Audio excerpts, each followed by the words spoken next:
Welcome innies and outies to this week's ORTBO, our review talk, breakdown and overthinking. Hey, very Yay! good. Very good. We're just going to be talking about season 2 in its entirety and what we liked, what we didn't like, if it's perfect, because you both definitely thought season 1 was perfect. But season 2 only has an audience score on Rotten Tomatoes of 71%. Kill them all. Is that because people really hate the Cobel and it kind of brought down the average? A lot of people are very upset, so I'm going to be talking about their angles. I will be bringing forth the opinions of like the comments we've received on videos, because we did have a lot of people that had problems, so I'll be bringing up those. So not every opinion I bring up is my own, but we'll start with overall, and I think we're all in agreement. Fantastic. Top 10 shows of all time kind of deal. You've just finished a rewatch. What changed? I think we both felt that people will watch this show from now on, they will lead from 1 to 2 immediately.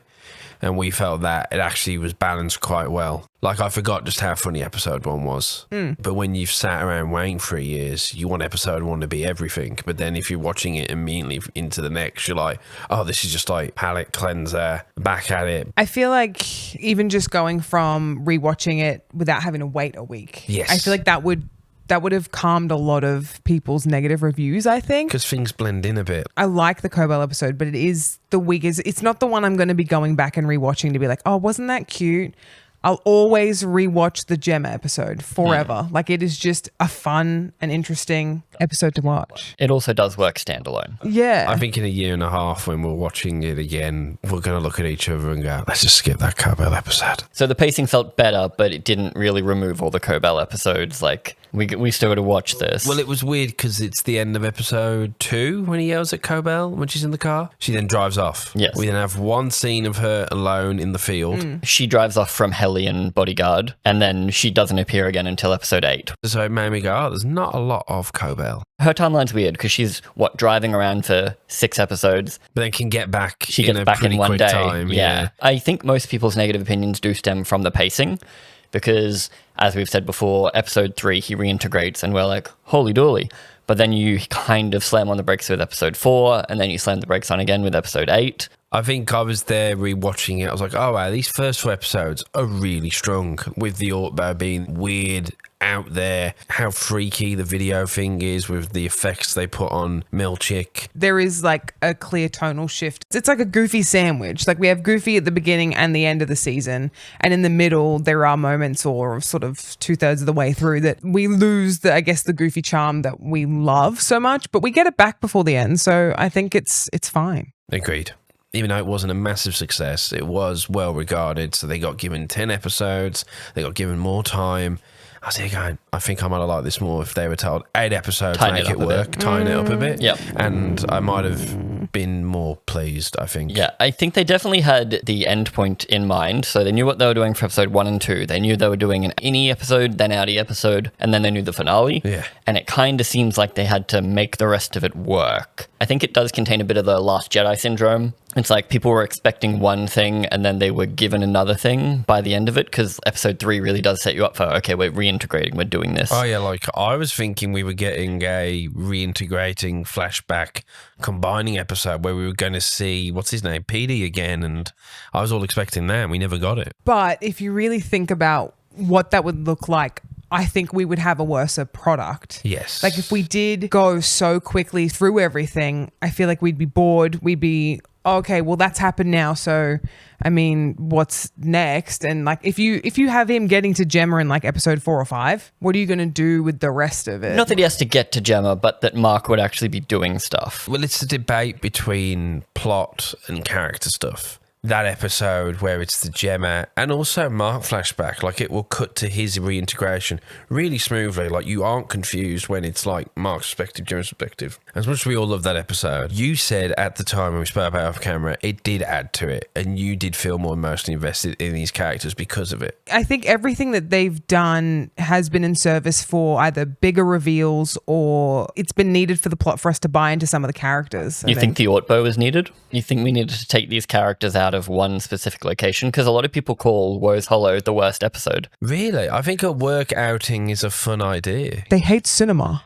It's on theme for the show. Like, what would a Severance work outing look like? I mean, it does suit the show because the show decided that security doesn't exist and that management makes absolutely terrible decisions, because, like, it's all put on Milchick as his decision. It was very obviously going to go horribly wrong from the very beginning. They're like, hey, these people that are basically babies, you're now in the wilderness with no one nearby, no one to help you. Tensions are high. The CEO is here pretending to be someone else, even though there's suspicions arising. Helena could have said, hey guys, Irving's getting suspicious. So is it a good idea to drop us in? I think like people don't like that episode because I think the tone will shift as well, but also it's incredibly nonsensical if you view it as like a company trying to be efficient. Yeah. But then have we seen Lumen being an efficient company? No, that's the point. Which is another thing that people don't love because season 1, you kind of gloss over it because they don't really leave the severed floor. There's a lot less variables in play. So you need your one security guard that you have. He's down there, and then you have one at the top. Because Mark isn't trying to break in or break out, there isn't really any need for it. But this season, you need security, and we don't have any at all. It's intentionally meant to be such a dramatic shift from what we see in the first season. One, maybe just because they don't want us to be fatigued on, holy shit, we are genuinely seeing white walls, I'm going to go crazy. But also because we're forgetting that it's now Milchick taking over, and it's meant to be he has a very different style of management. He's brought the kindness in. He wants to treat them like humans to see if there is a difference. And so in that whole ORTBO was his idea. Yes. Like he made that. So I think that's the point of showing us how differently things can run, but it still ultimately ends up like a shit show. Cobel or no, like no matter what management it is, it's going to be horrible. And it's not too hard to believe that stupid things happen in the real world. Middle management doesn't really matter. Milchick would go insane because the upper management are giving him shit and the people he's in charge of are giving him shit. He gets no relief. He gets no one on his side to just go, fuck this situation, right? Like at least they've got each other. Everyone needs their work bestie that you kind of he doesn't shoot have the that. shit with and decompress. Exactly. So some people do value, they might say internal consistency, but then I would argue this is internally consistent because Lumen has shown in the past to not be. It's one security guard. It's one manager. It's one guy running around doing everything for everyone. And I guess their laziness is, if anything happens, we'll just unplug them. That unplug them thing counts into the end of the season. If there's a rebellion, why don't we just turn them off? But that's a problem for people who are getting paid to be creative. Yeah, we'll get to that at the end. Take a little break from me being mean to the show to say the cinematography is beautiful. I've been saying it's like a top 10 show in general, but like for me, this show's like production quality, cinematography is probably the best of any show ever. I cannot compare this to any other show I've ever seen.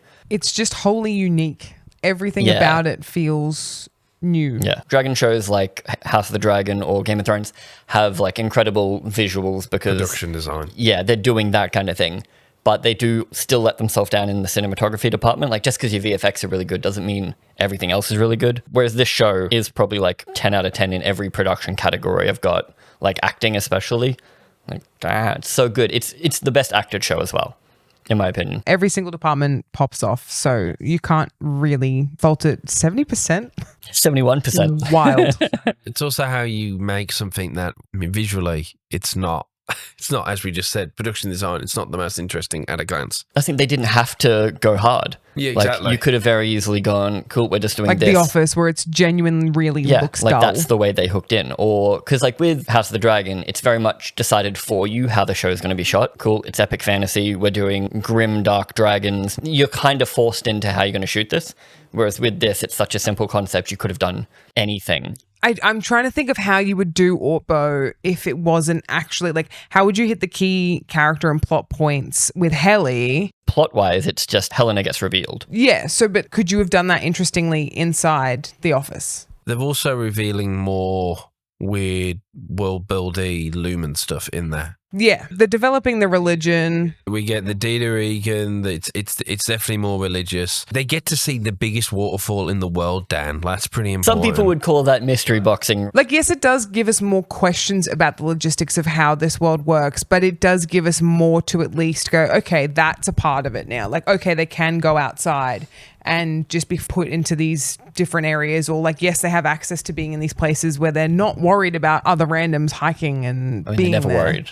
They should be worried. They should. Well, even though it's not confirmed, I have to assume it's on the. They say it's on the Lumen national property. park. It looks and it has like to it. be right in that where they are. So it's in a controlled environment. But it did also bring up the fact that everyone thought that was some kind of brain simulation flaw or something on the testing floor. Well, then who's that on? The show literally said it's outside, and everybody went, I don't think it is. Yeah, I think a reason that grabbed on to so many people that it needed to be a simulation was because it was so incongruent and made so little sense to them that they had to inject something into it. I just don't think people can argue logic when it's about people literally having like two identities and having brain surgery to function differently. There's a certain groundedness to it. But that's why I'm saying, like, people had to invent something for it. I would be more annoyed if in episode 5, 6, or whenever the fuck they would reveal that, it turns out the ORTBO was a virtual simulation experiment. Okay, what does that fucking add? Correct. Like, it's more stupid. If you want to say it's a bit annoying they never really explain that twin stuff, then sure, we can maybe have that discussion about the weird clone things. I stand by it's outside. I still don't agree that it's a simulation. Yeah, no. But I think it's interesting that a lot of people thought that, that they invented something to make it make sense, or because they thought it needed more mystery, or that episode didn't give them enough that they needed to inject something into it. I think it's just because also the show's teaching us to trust nothing. Like, yeah, a lot of the time they're lying or they're putting up a false narrative for you to believe. I mean, again, it all stems from them following a religion that is completely made up. And I'm starting to feel like the season shows us that maybe the Eagans, or at least Kier himself, feels very L. Ron Hubbard, like, oh, I know I'm making up this bullshit and just selling it to people. Like, that's what it feels like to me, is like, how far does your bullshit go, really? I do feel like that we could be receiving information in season 2 that they're setting up for season 3. Like, okay, we've got to plant some seeds so we have something to work with if we do another season. So maybe the ORTBO episode will become more important. Maybe a lot more of the Dita stuff or other, like, because they finally addressed the child bride, which was a waffle party, like the caricatures, the people, the 4 sort of tempers. To me, that's world building. It's no different than a fucking episode about a dude going to a fucking castle and hallucinating the whole fucking time. Like, that is no different to me. It's just you're giving me more of something that I find interesting, and I like that. And also, who doesn't love a horror episode? It was cool. It was spooky, and I like that. But yeah, it's the impossible thing. You can't please everyone. But at the time when the show was coming out, there was a lot of insiders going, episode 4 is going to rock your fucking world. And I guess they were a bit surprised that people had picked up on it immediately. I think they thought it would be a really big reveal. Yeah. Some people think they gave us too many clues. The power switch it's delivered in a very mundane, like, transition, which they do lots of nice, cool transitions. And before that, I think, is it Mark or someone else is turning something on? So you'd be like, yeah, okay. Just a transition shot. So I get why they wouldn't think it would be cottoned on so quickly. I missed the switch. You guys pointed that out to me. Yep. I was going purely off her look with Irving and stuff. I felt like the Helly reveal was spoiled to me through doing this and through you reading a lot of stuff after each episode. I think it would have... on us. On me, I probably wouldn't have realised until, like, as we're probably meant to with Irving in the ORTBO episode. I didn't realise until I went online and it was the most talked about thing was, that's not fucking Helly. Yeah. I was like, I suppose that would make sense. It'd be an interesting twist. Yeah. Everyone knows I'm a Helly hater. And it's because I see the innie and the outie as one person, okay? I can't separate that now. Mark Innie is Mark Outie. Helly is Helena. They are the same. So I love that episode. And even though it contains the worst scene ever in my entire life, where Helena and Mark have sex.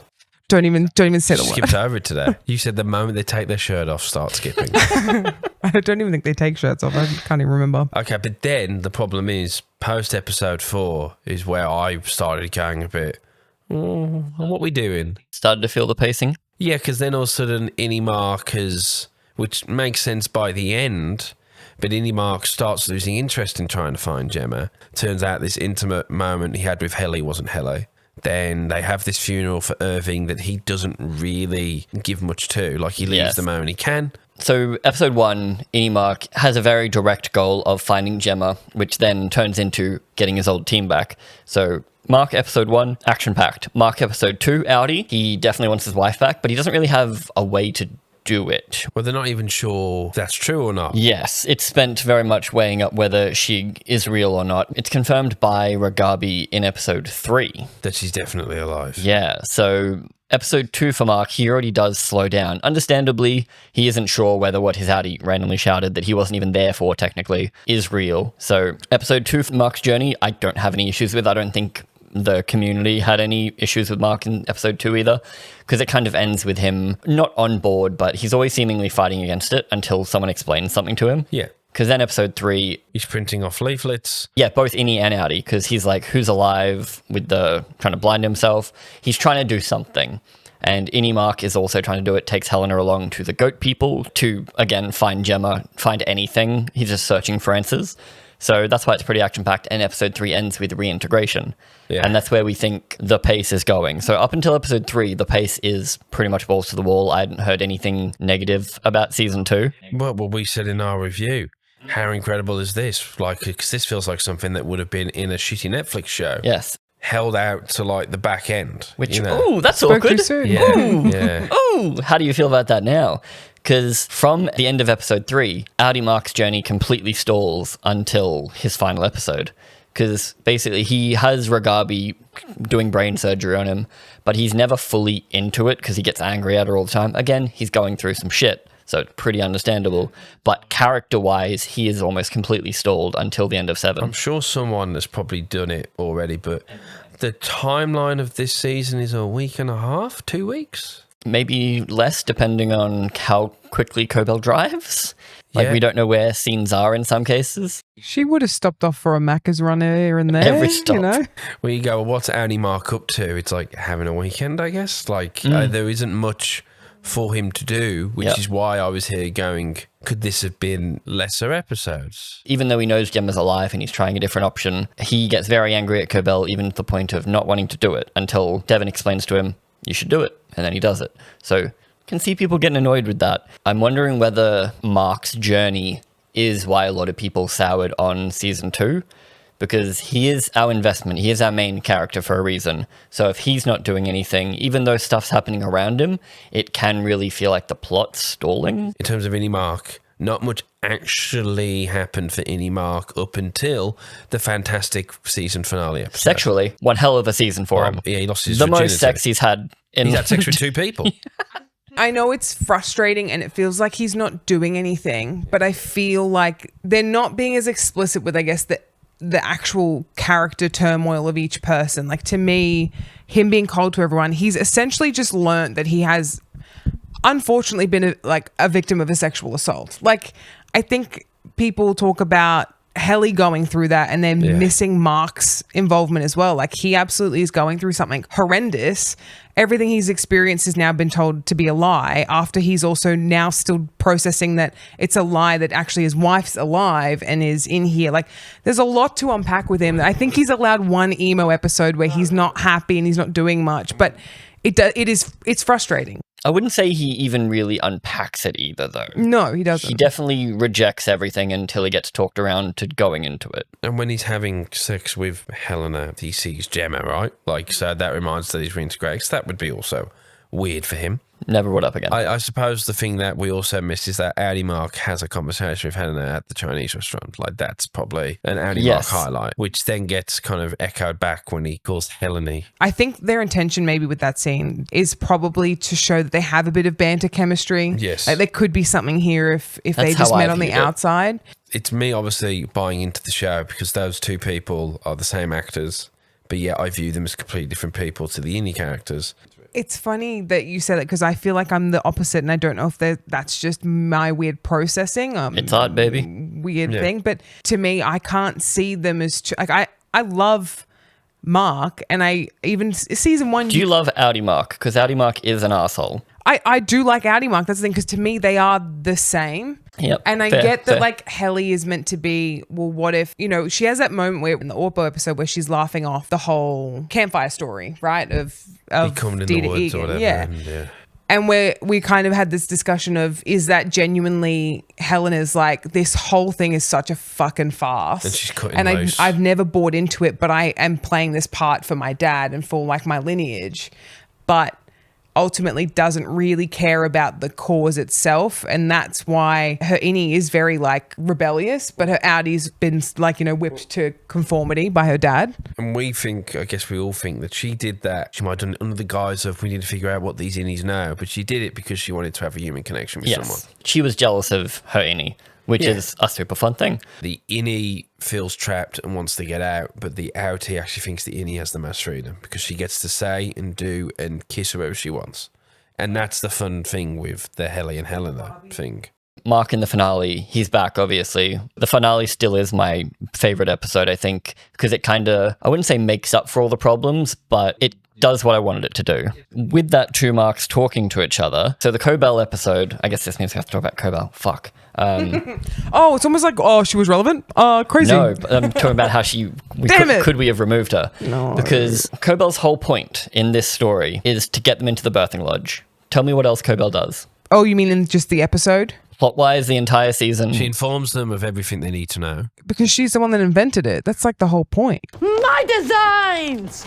She invented it, but what did that change? All she did was get them into the birthing suite. Well, it changes our perspective even more on her and the company. It's an audience change. Confirms stuff from season 1 about her reactions to things happening. It recontextualizes scenes from there. It does. Yeah. Why she's kind of wanting it to fail in a way so that it can still have that love shine through. Well, plot-wise, if reintegration worked or Regabi figured out a way to switch them between them, you wouldn't need Cobel or the birthing lodge. Efficiency-wise, you definitely could tighten that whole section up. Everything you learn about Cobel changes Cobel's stuff, but Cobel doesn't really influence anybody else in any real meaningful way, is what people are thinking. You're making a deal with the villain. It's a plot thing that we see a lot. A trope or familiar, whatever the term you want to use, is you're making a awkward alliance with the bad guy. Greater evil. That exactly. That you've united together to deal with the bigger issue.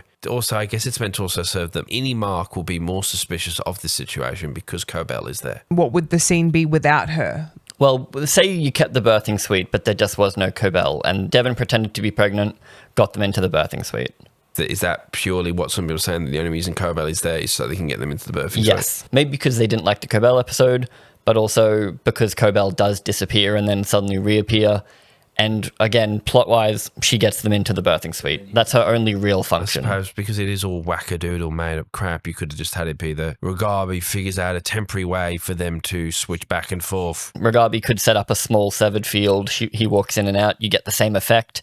It's a less dramatic fireplace. Or you just have it so that Devon got pregnant a second time, goes to the birthing suite, because she was allowed in there the first time round. She didn't have Cobel get her into the birthing suite. I guess you think that the characters naturally would have come up with this plan without Cobel being there, is what you're saying. People feel like Cobel was kind of forced in because Devon was so against Cobel, but then came around. Like, why did she shove off Regabi in preference for Cobel? Because Cobel was like a liar and everything. Cobel was still the person who was literally there helping her raise her child.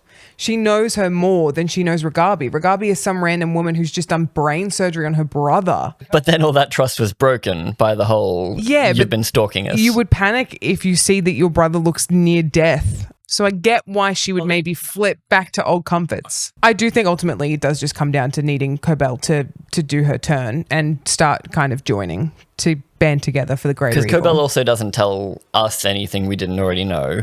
Because she's like, the numbers are Gemma. And we're like, okay, we knew that because in episode 1 they flashed from the numbers to Gemma.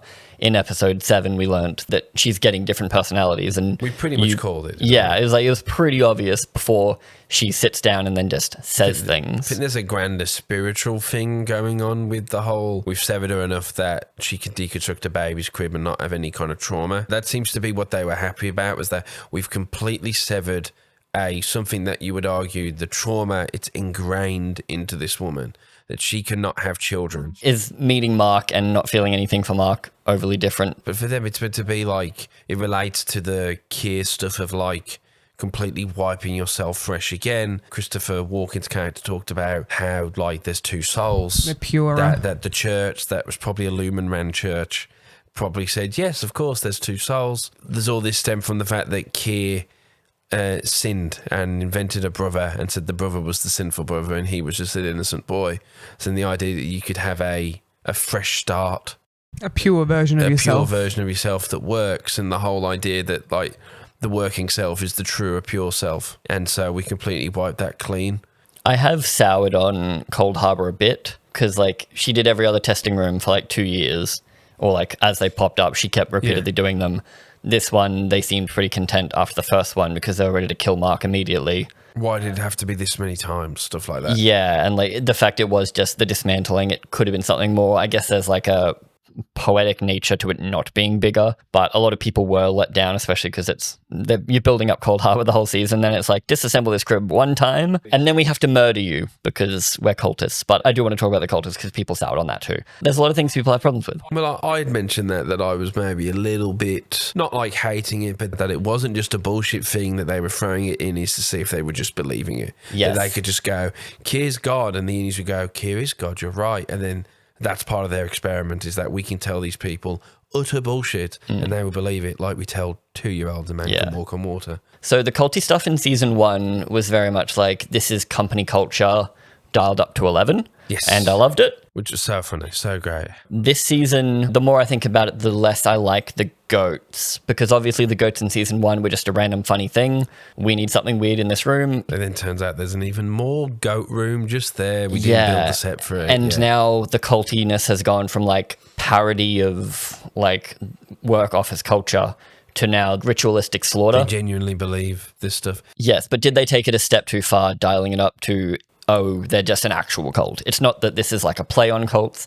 It's that they're a pretty standard goat slaughtering cult. I am surprised that people would take issue with that because they set up the religious undertones in season 1. And yes, they're clearly taking the piss out of corporate life. That to me, this season's just focusing more on the horrors behind, because it is genuine in real life. There are so many horrific stories behind religions, unfortunately. And they're picking on, like, at least in my eyes, it's mainly Scientology and mainly fundamentalist Latter-day Saints stuff that I feel like they are pointing at and saying how cruel, how horrible. But is it too obvious to go, we kill goats and bury them with magical women? I think every religion has a sacrificial, has some sort of sacred animal or something like that, that I think if people put that much weight onto it, you need to, take a step back because it's one tiny detail that shouldn't undo everything else. Not that it undoes it, just I don't think we needed to go so literal. Like, it was like hinted at that they're culty and that like things you're like, oh,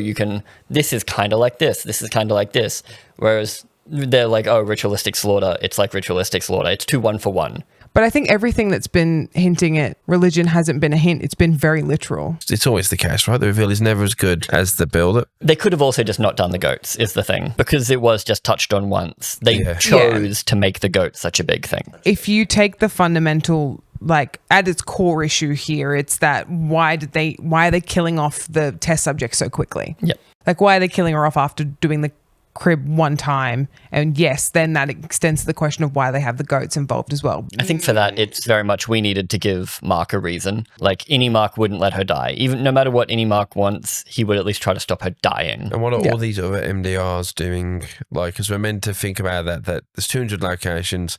I know one might assume there's 200 MDRs, but there might not be. Yes, they only say that there's 201 severed locations, which could be just like top secret. We don't want anyone to know what the people are doing. Yes. But we do at least know that the other MDRs are refining. Some people have said they were refining Gemma. They definitely weren't refining Gemma because Mark says, I've done 24 files. They're talking about Cold Harbour being his 25th file. And all of the doors that she goes into are Mark doors. Correct me if I'm wrong, but I'm like 90% on that. Or what are the other 3 refining? Just be other test subjects that they were doing before they had Gemma and Mark as a combination. Like, they were still testing this stuff out before then. We just never have any confirmation on that, or like we don't they see don't them. even allude to it kind of deal. Like, sure, there's other doors down there that Gemma walks past. Like, Gemma has her dorm room and there's an identical one on the other side. But I don't know, seeing the door like half closed or something, or if there was 4 doors, that way you could be like one each. And during the flashback episode, Mr. Drummond goes to the guy who dresses up differently. He goes, and the severed walls are holding. So obviously that implies that the severed walls haven't been holding in other situations, that they've combined it here, that they're like 12 or 6 or 7's too much. So this whole idea of like, if the spouse is refining her, this spiritual angle to it. They know them better kind of deal. The numbers somehow reflect Gemma So then he's refining Gemma, so therefore it's more efficient. Well, all we know is that he's quicker. Well, that's it, because old Mark said, we never made quota in my old department. Mark W? Yes. Mark W. And Mark says that he finished Allentown. It was like the quickest refine in history. But we also know that Dylan is really good. So Dylan is doing something. Dylan is refining. But maybe they just needed to throw in a other thing, because a lot of people are like, okay, well, what are all these other MDR guys doing? Yeah. Is removing pain a good enough goal? Because we all had lofty aspirations of they're bringing Kier back, they're downloading consciousnesses. Sure, again, it's our fault for thinking beyond and like making stuff up, basically, and writing it ourselves. But no, in your defense, when you get weird and have Milchick go, we made clones for you in episode 4, you are inviting more ridiculous speculation. Yes. So... Yeah, like the ORTBO does, it makes people think that they're in a simulation suddenly. Yes. Because that twin doesn't make sense. Like, this random CGI person doesn't make sense. It's obviously in their head. They're all wired into a room. I think they just thought it would look creepy, because they had people on set. Yeah, they did. Yeah. They clearly don't look like them. They just look them adjacent. Yeah. But I think the whole point, and that's what Milchick says, is like, Kier had his twin. You guys now get a twin to guide you along the way. It's hard to know when to look at things at face value or when to ask questions further. That's the difficulty. You're right. They do invite it upon themselves. And I think that has kind of helped sour season 2, because season 1 is it's not standalone, but it's very much like you're given... is there less room for speculation in season 1 because of the more limited scope, because we don't get an out ORTBO? It is always more easier and exciting for the writer and the audience, because every episode we're getting to explore and we're going to go, oh, how does this work? How does this work? So then the season 2 has kind of had what Fantasy Authors has book 2 problem, where you have to continue it, but it's not fresh and shiny like the first one. And then it's not the big bombastic season finale of season 3 or whatever. Like, assuming this runs for, I can't see this running past season 3. I still vote end it now. No, I think it needs a season 3. I think that I don't feel like there's so much we haven't touched on yet. But will they be throwing up too many roadblocks, like artificially, as writers being like, oh, we can't just turn them all off and send them all home because of this reason? Yeah. There's not a security guard ready to pick up Gemma because of this reason. Oh, is that it? That the turning of the severed stuff is only on that floor, but now they've took over the floor, so we can't get down there to turn them off? That's the thing. It's like, what are we going to invent for this? Is there a sci-fi film or show that is completely flawless with its not logic? at all. That's what always happens. You get too deep into it. I don't know. Maybe some people are just very critical. If things don't go their way, they're chucking the toys out of the pram. Like, just because you expected one thing and they give you something else doesn't mean it's bad. No, agreed. It's just different, and you had just set yourself up to believe that you were right, and that's definitely what was going to happen. It's okay for it to be different. But it's not that the show doesn't set itself up, because everyone talks about how big Cold Harbour is. Like, the lofty aspirations of, this is the biggest thing ever. And all it is you can have a 25th extra personality. Maybe it's just because I'm really happy to take whatever is in front of me. Sure, I'll accept that. That's good. Great. Delicious. I wasn't that disappointed because, again, I feel like we're waiting for some more to happen. But I don't want to undermine the fact of, oh, it's not a clone, or it's not her giving birth to a baby Kier. It's the worst. Like, she still had to do something genuinely horrific. And that is a big test. Like, it is, like, I know you mentioned, like, oh, well, it's just her building a crib, whatever. And why would it not be as traumatic as just seeing Mark? I think it has it's putting all the trauma into one direct object instead of Mark is too complicated. He has all really highs in his memory. So her seeing him wouldn't be the lowest of the low pain, which is what they're trying to target. I feel like it'd be hard to separate the baby from the person you're trying to have the baby with, though. I think it would be completely different for her. I think she would completely separate motherhood to man who did it with me. I think I'm not a mother, so I don't know, but the concept of motherhood is that it is very individual for the mum. Like, the dad needs to bond with the baby, but there isn't necessarily a three-way bond. You don't feel that your bond's strengthened with that person. It's strengthened with the baby. It's solely on the baby. For me, that's how I read it. Just makes sense. I do think, though, that yes, maybe this stuff maybe needs to be a little bit more explored, because is it meant to be, with this Cold Harbour one, it's meant to be a complete blank slate who can somehow understand English still, but like But like, is that what it's meant to be? Well, if we go by Kiers' grand plan, it was to remove pain, which comes out as like a capitalistic, this is just the perfect product we can sell, so you'll never have to go through stuff again. And I think it being able to be capitalism is what takes away from its religious, like, grandness, is that, it's just it's a better way to make money. Well, Petey says back in season 1, right? You carry the pain down with you. So even though you feel like you're severed, there's sometimes you're there staring like you can't quite remember what's wrong. And that's what they're trying to get rid of. So they're trying to go deeper in like quadruple inception. Like they're trying to go as deep as possible. But also, Petey hasn't been mentioned since episode 3, season 1. That is sad. That is my one gripe. Yeah. But someone just needs to slap Kier in front of Inside Out. Sad need to happen for happy to happen. Crazy. Yeah. Life's a roller coaster and you need to have your ups and downs. Life is a highway. So with Helly, the first 4 episodes are not Helly. They are Helena. We don't get any Helly in episode 7 or 8. So we only get 5, 6, part of 9, and then pretty much all of 10. I'm just wondering, is that enough Helly considering how main she was? Because she was kind of our introduction to this world in season 1. She was. We were learning because she was learning. Yeah, but then she turned out to be a raging bitch. And I don't want to see more of her. I'm just bringing it up, just pointing it out that some people are talking about it. One of the things is that everyone's journeys in this season are quite separate. Everyone's pretty linked in season 1. Yes. It's all about learning to mistrust. You could remove Dylan from this season, nothing would change. Dylan's journey wouldn't happen, and I love Dylan's journey, don't get me wrong. Who's going to hold the vending machine back? For the record, I love Dylan's journey. It was one of the best journeys. But if you remove Dylan, no one else changes. Irving, the whole connection that Irving and Dylan. I think when you start making those points, it's a bit of a house of cards situation. They all kind of need each other because one person will have information, then they pass on to the next person, and then they. But using them as a way to carry a note from Irving to Helly, is that enough of a reason? I'm not saying remove him. I'm just saying. But then couldn't you do that back in season 1? They all at different points are learning to mistrust Lumen. Dylan's I mistrust Lumen is he has one bit when he's in his outing and he sees his kid. Is that my kid?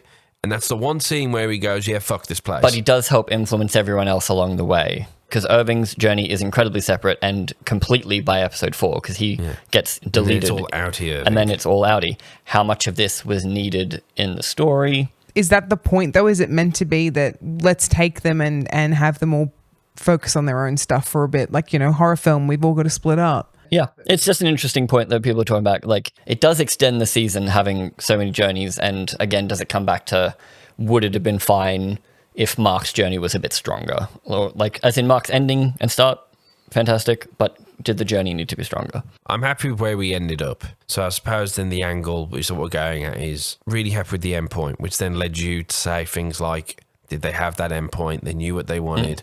And then they're like, we've got 10 episodes to get there. Dylan's contribution is to put a vending machine in front of the thing. We're forgetting the age-old saying of, it's the friends you make along the way. So it's The Climb by Miley Cyrus. She's a genius. I don't know, no, you're not doing it, but I don't like it when people do that, when they're like, oh, you could effectively... It's the Indiana Jones thing, right? Oh, if he didn't do anything, everything would have worked out okay? And it worked out even better because they would have killed themselves, like the Nazis would have killed themselves even more quicker than if Indy was there. But it's not what it's about, because then you can do that with any story.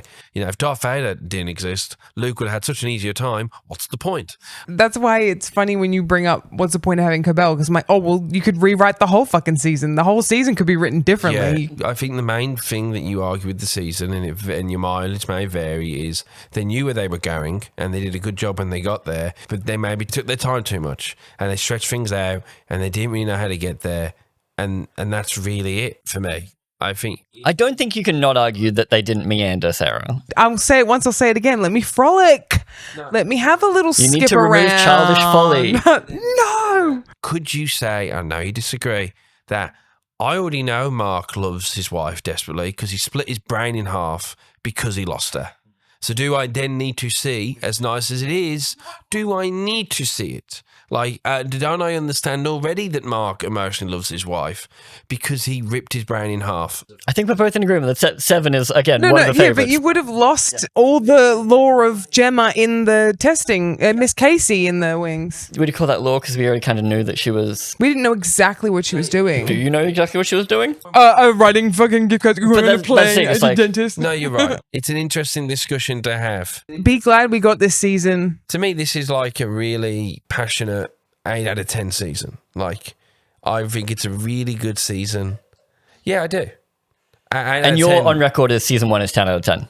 Yeah, right. I mean, I can't think of any faults with that. I was enthralled when I watched it at the time. Yeah, I'd say season 1 was just so unique and interesting at the time. And that's the thing, as we've discussed, season 2 might just be inherent season 2 problems. Like, how much of it can you fix without ruining other things? Like, is there actually a perfect season that you could make here? Is it like they knew what season 3 was going to be and they have a really good, strong vision of it, but now they've just got to kind of get there? And so, you know, and obviously, I don't know, we had things like writer strike, actor strike, all that stuff that affected this season. They did film I think they filmed half the episodes before they were shut down by actors and then writers. So then all that stuff too has its place, and you can't deny some of that This season stuff. actually had a crazy production as far as like everything kind of went wrong for like most of it. People were afraid the show either was going to get cancelled, wasn't going to get made, or was going to be such a hodgepodge. It was going to come out like they had just made it up as they went along. So to get what we got. It's an insane miracle, because I'm watching it the whole time not feeling that, not feeling writer strike, not feeling actor strike, or any of the things that we never hear about, because every production ever has nightmare moments. Even the greatest films Making of all movies time. and TV shows sucks. Which is why I'm a writer now, which is why I write books, because even being on student films, I was like, this is not it. You get some interesting stuff overall. I was disappointed that the Dylan stuff wasn't further explored, and it could have been a really weird side story, Black Mirror. Dude cooks his outside self with himself. Would have been just an amazing thing, a gag, whatever, or really made you think about. They didn't do enough with it, in my opinion. So is it, we loved absolutely everything in the season. Yeah. We don't entirely love how it all came together. I suppose that could be it. Except you. I'm just happy to be here. I think all the ideas are there. It's like season 1 is like perfect, wonderful, great. And then this one, it's like, oh, I only got brilliance instead. Like, it's Yes. not. You were it's not- expecting like beef for lunch, and then you got chicken, and you're like, oh, it's not beef, but It's then still you're like, delicious. oh fuck, this is actually really good. Exactly. So I'm just complaining about, like, complaining isn't Only even the word. only because we're grabbing into it. Like, Exactly. I feel like I've been burnt too many times by like absolutely loving a show and being like, this is amazing, and it getting cancelled either first season or second season in. So I'm just like, I'm here, I'm happy, I'm just going to enjoy this, and I'm not going to stress out too much about it. The first 3 episodes, I'm really happy with. I like the ORTBO episode. I think we just get a little bit mushy in the middle. And then I think when we kind of find ourselves again, episode 9 and definitely episode 10, which then led me to go, if this was just 8 episodes, I might have been happier. And when I watch it again, it will be 8 episodes, because I will skip over 7 and 8. Sorry, Sarah. you'll skip 7. I'll skip the fucking Adam Gemma so, flashback okay, stuff. no, whoa, rewatching it. I'm not saying it's pointless, just saying I don't need Yeah. to re-experience it again. Someone hates love. Who hurt you? Particularly the Cobel episode. I will never want to watch that I've been episode to again. Disneyland twice. All of Disneyland's pretty cool. You skip parts of it though the second time round. I will be critical with you that yes, there's no point in actually rewatching the Cobel one. There's nothing to really pull you in to watch I'll it. give you the 3 bullet points that you need to know.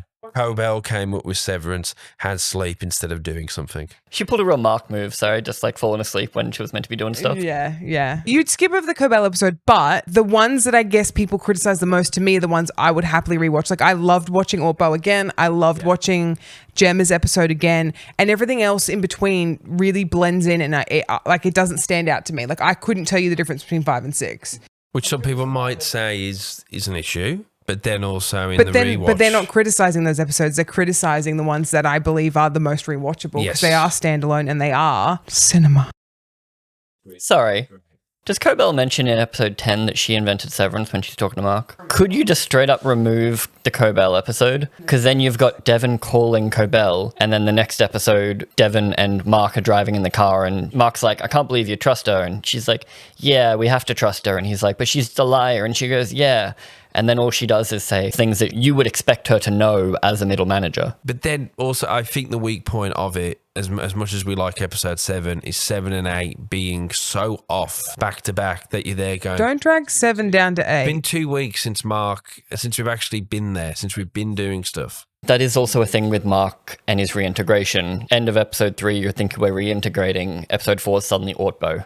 They do a lot of cliffhangers to do with reintegration because end of episode 3, he reintegrates, but end of episode 5, he sees Gemma and she says, your innie is a, and then we cut. Your innie's going to be. Your innie is going to be A dad. And that's, I don't know. Up. Don't know, but it sounds like it could be. Episode 6 ends with him passing out. And then suddenly episode 7 is not that. So it's very much, they use reintegration for 3 separate cliffhangers. Yeah. Interesting. I could just imagine that in the writer's room discussing, okay, so he reintegrates in episode 3.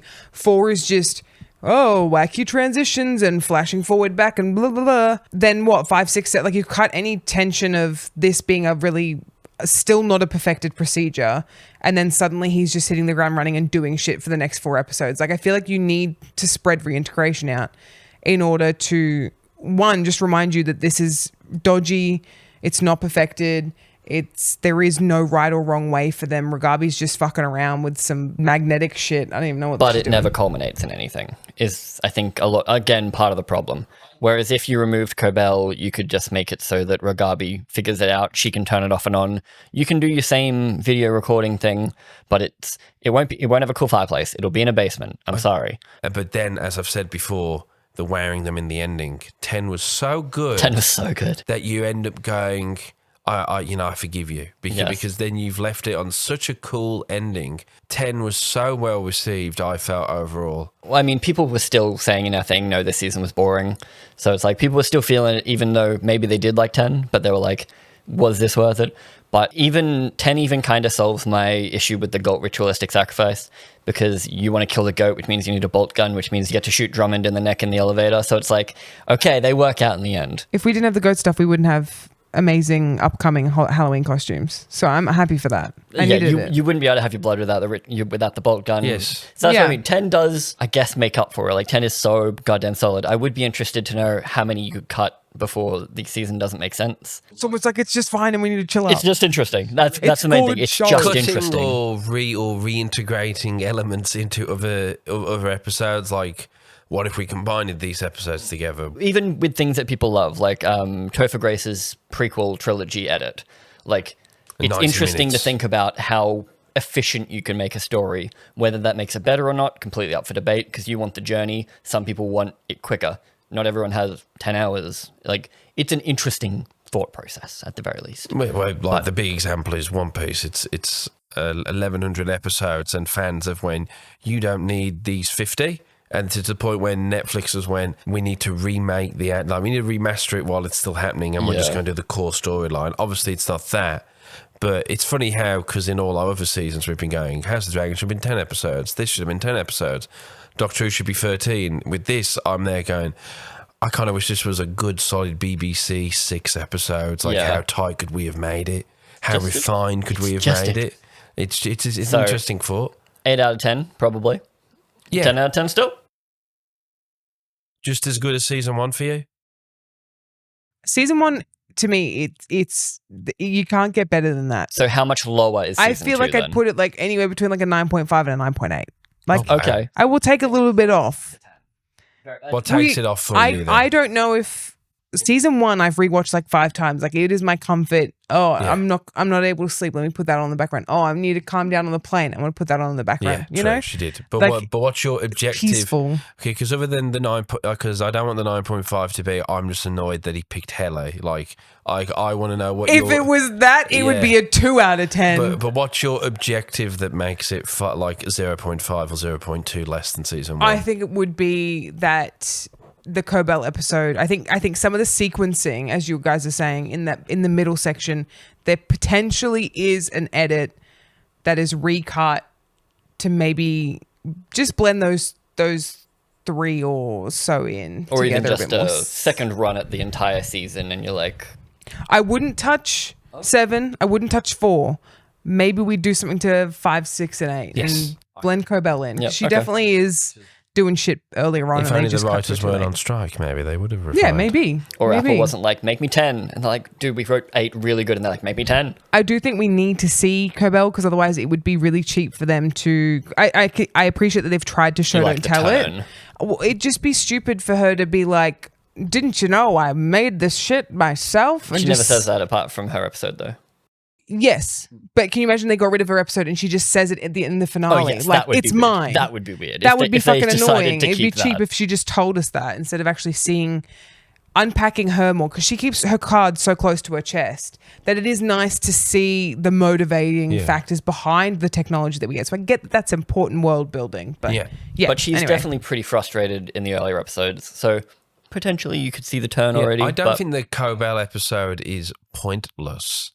I just think it was boring and not very interesting to watch. If it had That's been fair. cut into a different episode, we wouldn't have Yeah. even had a discussion about it. I don't think. Oh, yeah, like if it was just for 2 or 3 episodes, we Just a just big cut plot. to Cobel adventures, maybe we would have been... Because she can have a few days there.